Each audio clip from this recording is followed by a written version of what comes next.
Okay, so hi Tom, thank you so much for joining us here today in the Pulse College room here at Dublin Comic Con. This past weekend, Pulse have been running a suite of talks and workshops with individuals from industry covering a range from games and animation, sequential art, including comics.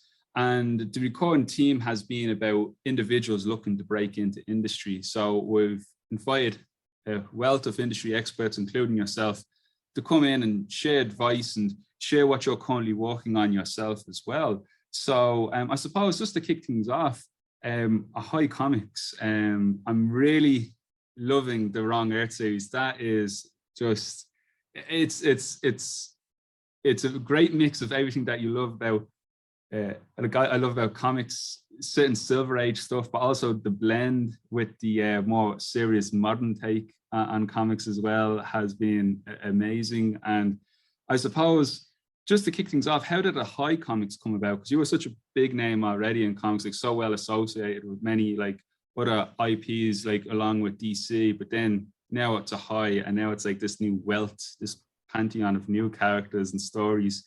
And Wrong Earth has been a particular favorite of mine. So just how did AHOY come about, and what's your current role within AHOY as well?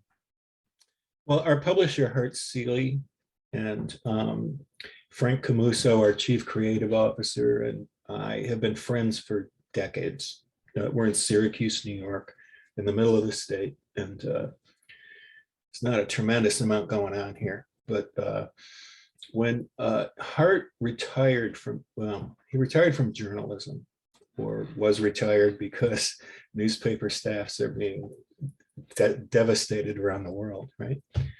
And he wanted to do something. He wanted to keep going and work and start something. And Frank and I are like super into comics. It's all we care about, basically.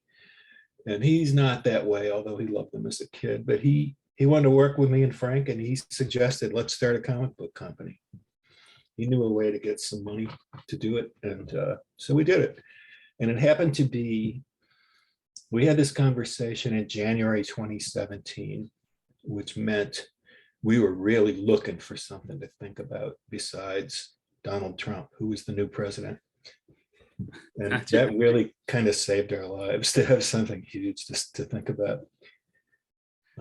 Did you find yourself acquiring new like business skills in your involvement with the project, or are you purely dealing on the creative side, like you're focused on the creative vision and your colleagues that worked on the business development, or did you find yourself learning new skills along the way in regards to that? If we had any idea how hard this was going to be, we wouldn't have done it. I'm absolutely grateful for our ignorance going in, because it's been a wonderful thing to do and a great ride, but you have to spend so much time on things that are no fun.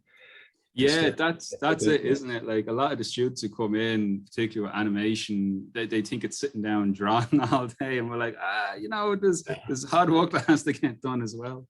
It's not, and fortunately, the reason we're still here is that we made one smart move early on, which is if we didn't know how to do something, we would try to bring someone in who knows how to do it, and we've been very lucky with that. And I've been able to mostly focus on editing and writing, because I'm really bad at, you wouldn't want me running your business, I'll tell you that.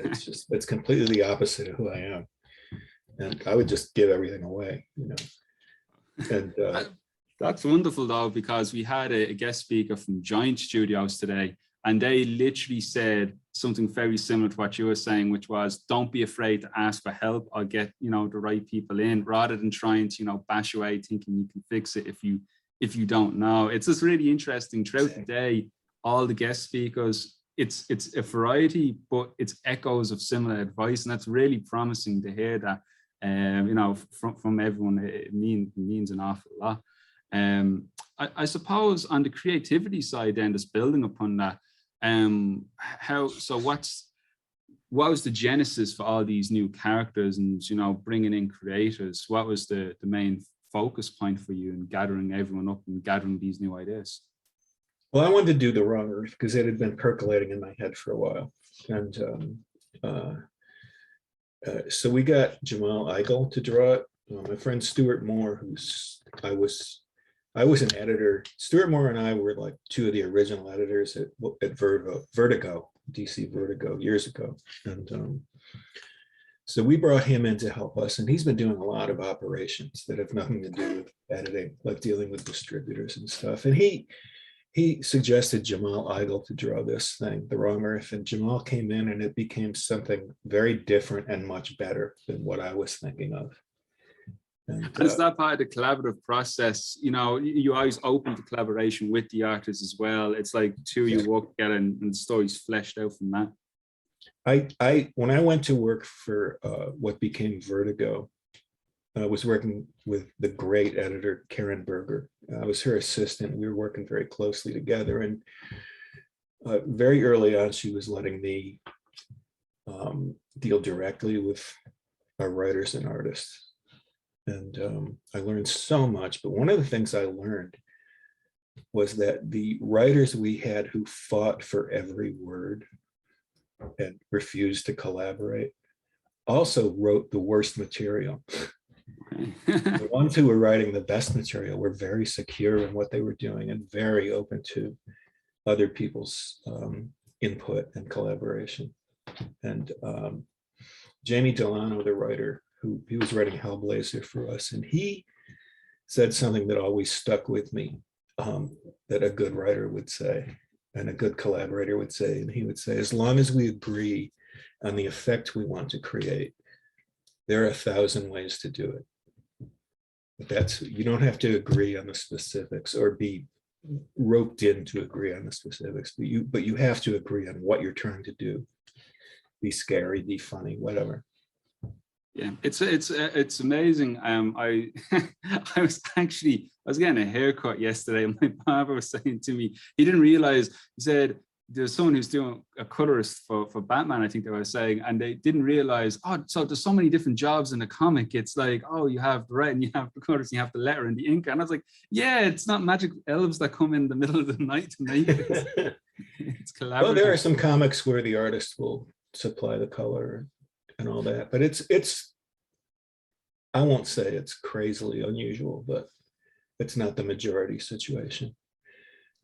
Yeah, it started out as an assembly line so they could get work out fast and cheap.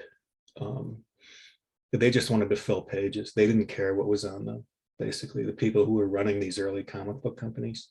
Yeah. And it ended up becoming the collaborative end of it became an art form of its own. Like I remember when I was a kid, just marveling at how different Jack Kirby's work looked if Dick Ayers inked him, or Chick Stone, or Frank Giacoia. So that whole math of penciler plus anchor just became a fascination. And the letterers, you could tell the different letterers, and some of them were absolutely wonderful, but in different ways. It's such an art education to grow up reading comics.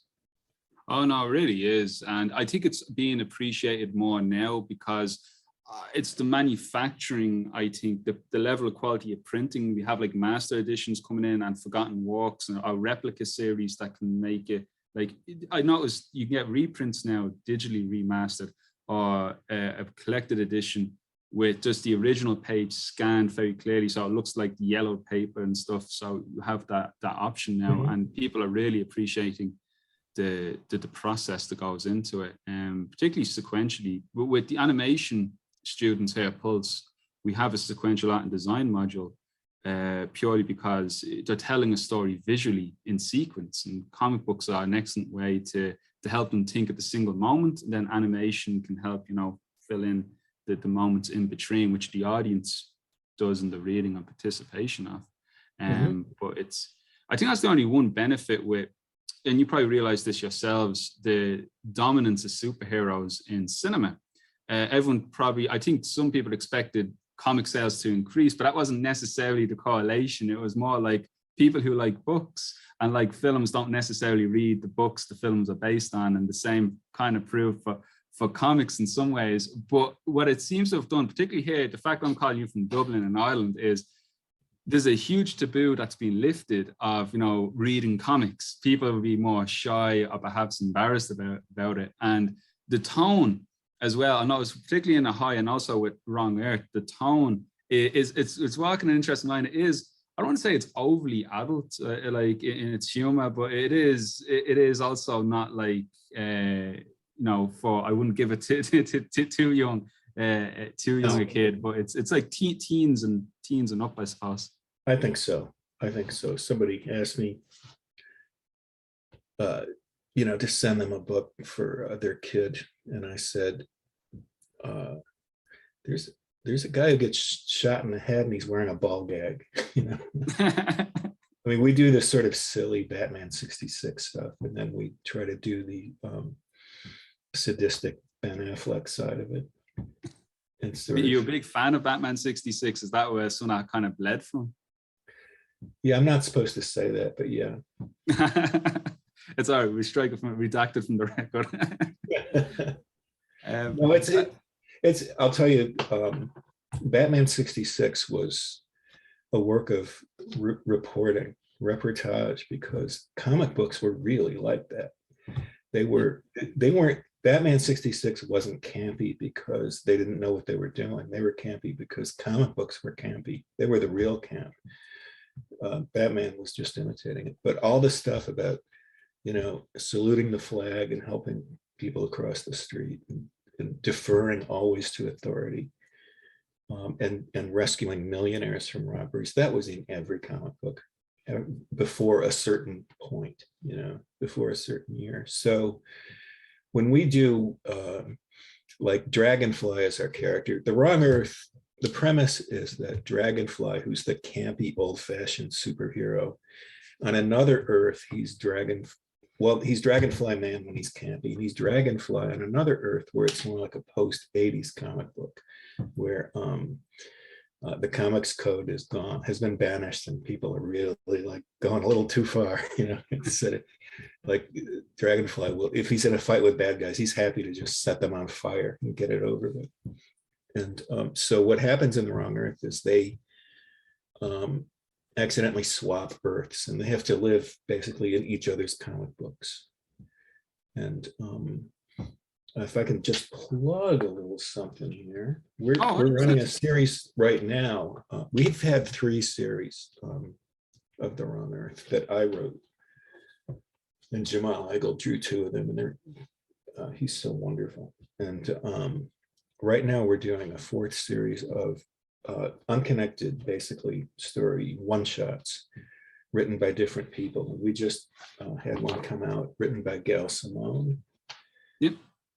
Drawn by Bill Morrison, who was the great Simpsons artist, and Walter Giovanni. And it's their deal. We have multiple covers here, but it's kind of a spoof of Archie comics. Like Dragonfly, who's the sadistic one, gets mixed up with Archie-like characters.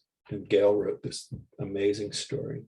And we have 5 of these coming out. We have Mark Waid doing one, and Mark Russell writing one, and Gene Ha, who is amazing, doing a bunch of these variant covers.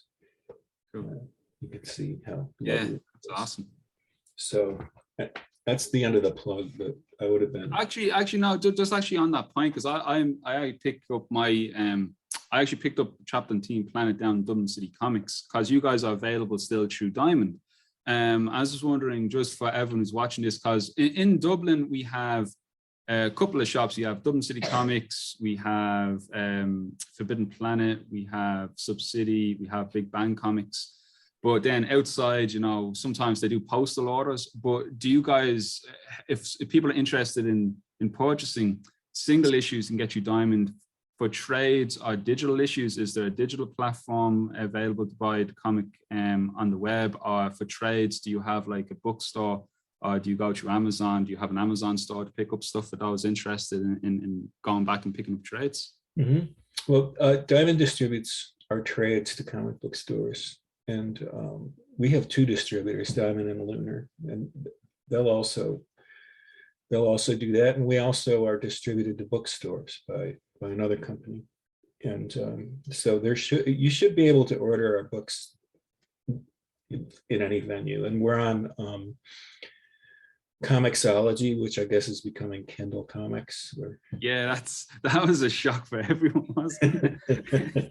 For sure. That's a panel for a whole other topic. It is.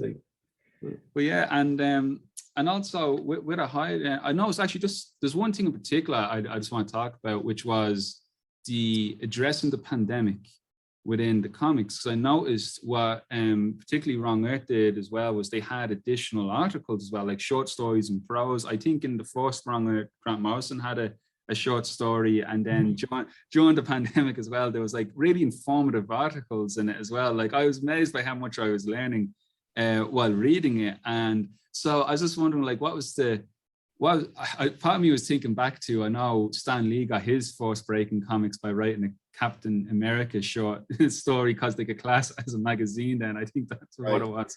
But I was just wondering, like, what was the thinking behind including this type of material? Because it really was, I'm amazed by how little in the way of like ads I have in the comic as well. And then there's so much content. Like, it's definitely one of the best value books. I'm not saying that I'm not getting no pain with saying this. I'm just like, I really do notice as a big comic book collector, the value impacting the books are amazing. And you can tell that you guys really are passionate about comics when putting this out, because you're readers and you're making the product you want yourselves. And that's kind of really coming true for me. But what was the thinking behind the articles and the short stories, and how did you go about, bringing in that dimension, like reaching out to people to contribute for that?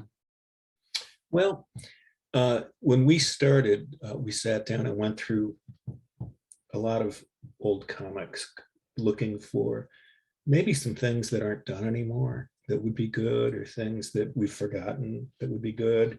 We were open to just putting anything in these comic books. And we came up with two big things, or the big to me anyway. One is before letter pages, comic books in America had to have a certain number of text pages to be considered magazines and then get cheaper postal rates. It was a legal thing, and or postal rules. So they could save money by running 2 pages of text. And that's where letter pages eventually came from. But before that, they would hire people to write as cheaply as possible and as fast as possible stories, Westerns, space opera, mystery little stories. And I've seen 1,000 of these things, and I was never able to finish reading one of them. But so we thought, what if we tried these? What if these were good? So that's been our challenge. That's what we want. And we've had some variety. Mostly it's like short stories, but we've done poems, puzzles, nonfiction, like those science articles in the back of the Wrong Earth. And we'll be doing more of that.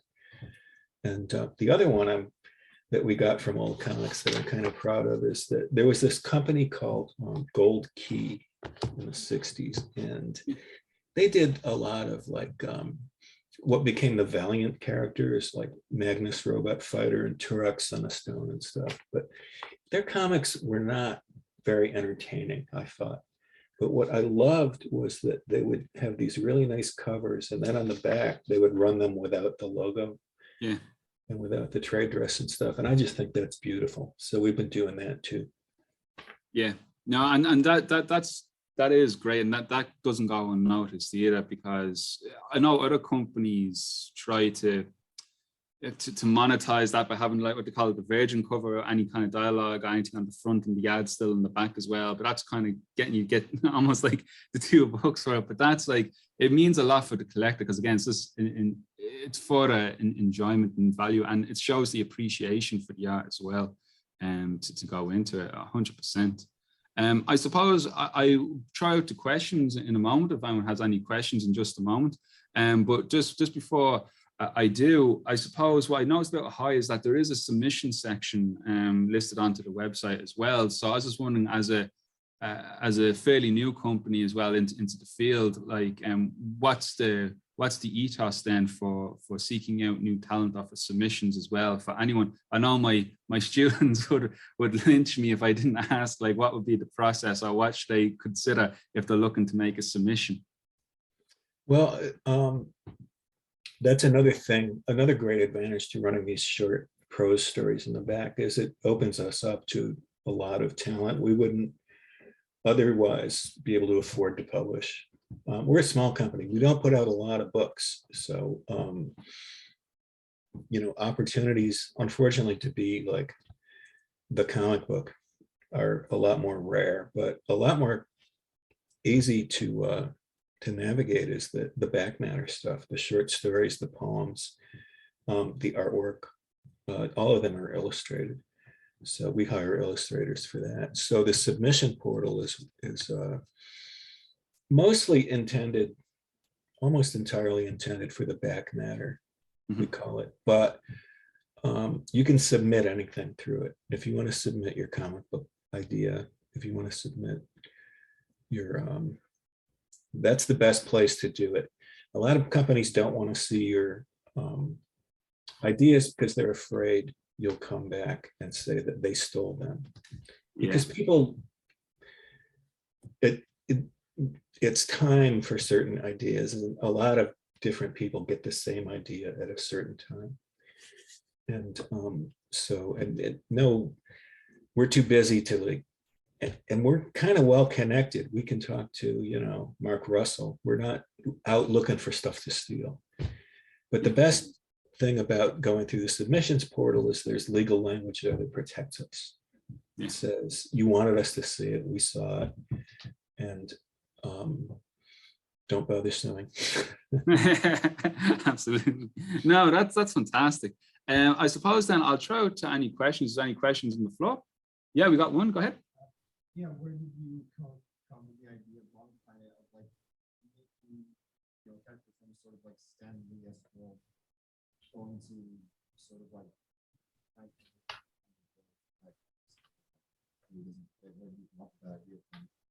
Oh, perfect. So the question there was, where did the idea to take a character from a Stan Lee-like world in Wrong Earth to a Frank Miller-like world? How did that, like, what made you decide that there's a story in that and that you had to tell it?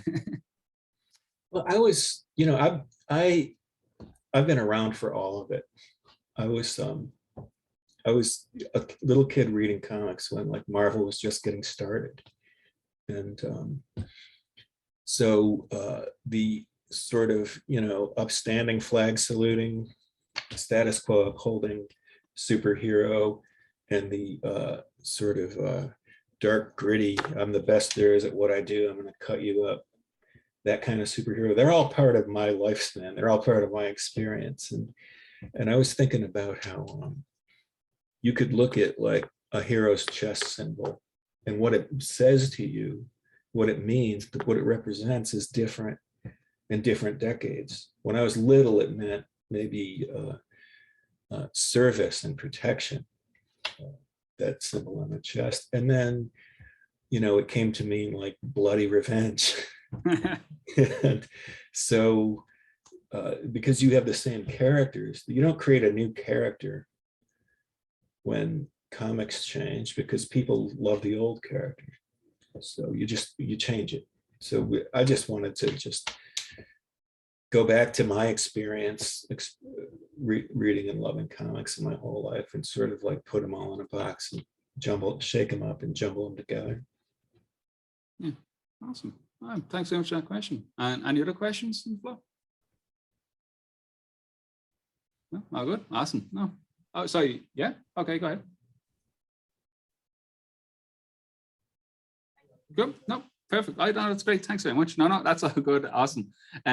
So I suppose just before we let you go, and thanks again so much for your time. Really appreciate this. So it's also kind of awesome that we can do this now. Like I never would have thought to do anything like this, you know, 2 years ago. Now it's like, yeah, it is a brilliant idea. The only hurdle I had to jump was time zone. if I had a time machine, that's the one thing. It's like in those films where you don't realize, oh yeah, it's different times in the world. But I just before I let you go, I just want to say thanks again. Really appreciate everything that you came and talked to us about today as well. Just before we bring it to conclusion, the main points that we've been kind of guiding all the talks today have been kind of like lessons learned, which is like what core piece of advice did you receive in your career that really stayed with you, that you kind of reflect back on, or kind of none of advice that you keep giving out, you find yourself often, you know, reciting or telling others as well? Like what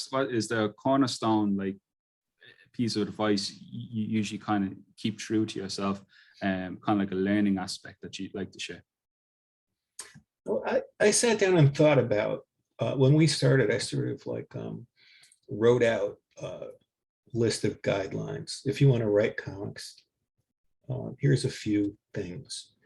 And I found that my approach was pity-based, in that the writer should make it as easy as possible for the artist. The artist should make it as easy, and everyone should make it as easy as possible for the colorist and the letterer. Keep the other people in mind who are going to be working on this stuff. If you're writing a bunch of pictures for somebody to draw, make sure they'll all fit on one page, and make sure you're not asking for, you know, he came into the room and sat down, is 2 pictures, but it takes time to learn that. Yeah. So always, I guess I always try to think about the experience I'm giving the people who are coming after me in the job, and trying not to make them want to pull their hair out. Yeah, oh, that's great. No, fantastic. No, really appreciate that, and thank you again for your time. And again, on a Saturday, no less, as well. I greatly appreciate it. We're all really looking forward to reading more of Wrong Earth and more from AHOY as well. I suppose, final word, I suppose, just some of the other titles as well from AHOY as well, because obviously Wrong Earth's one as well. Just give a shout out to some of the other titles, because I think you guys have its second coming as well with your one, and there's a wealth of others. It's really good. So that's Mark Russell, is it? On my Mark Russell, and he also he and Bryce Ingman write My Bad, which is the funniest superhero spoof comic I think I've ever read. And it's drawn by Peter Krause, and it's just wonderful. And the last issue of the first series is in my hand. It's going to come out in a couple of weeks, and then we'll have the trade paperback. But it's just full of stuff. We've got a funny, like, 70s letter page, and it's just good. So Mark has been wonderful for us, and he also writes Billionaire Island for us, which is a funny comic book about how awful billionaires are. Imagine that. No, that's fantastic. Well, listen, thanks again on behalf of everyone here at Dublin Comic Con Plus College. Really appreciate it. Hopefully sometime in the future we can actually see you in person over at the show, and I would truly love that. I really would. So thanks very much. I was going to end the recording now and say best of luck.